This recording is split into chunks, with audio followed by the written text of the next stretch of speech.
మన hosanna ministries పరిచయాలు ఎట్లున్నాయో మీకు అందరికీ తెలుసు. కానీ ఇవాళ మనం అందరం దేవుని స్తుతిద్దాం. దీన్ని బట్టి ప్రజలు గుంపులుగా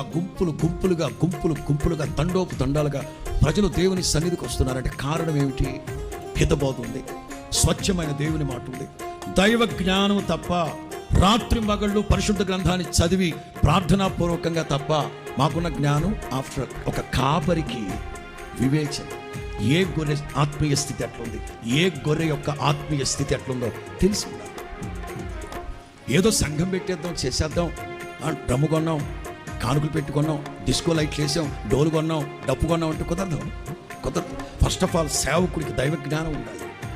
ఇవాళ డిస్కో లైట్లు ఎక్కువైపోయాయి, పొగ ఎక్కువైపోయింది, దోమలు రాకుండా, ఆర్కెస్ట్రా ఎక్కువైపోయింది, లైట్లు ఆపేసి డిమ్ లైట్ల మధ్యలో అది పబ్బా క్లబ్బా దేవుని మందిరం అర్థమైస్తా అవట్లే.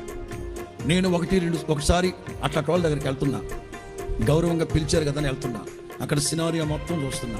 రెండోసారి వాళ్ళు అడిగారు అనుకో, నేను అమెరికాకి వెళ్తున్నాను. అనవసరం అట్లాంటి చోట్లకు మనం, ఎందుకంటే అట్లాంటి చోట ముత్యాలు లాంటి దేవుని మాటలు చల్లడం కూడా వేస్ట్. అనవసరం. నువ్వు పిలవకపోతే నాకు సేవ లేదా?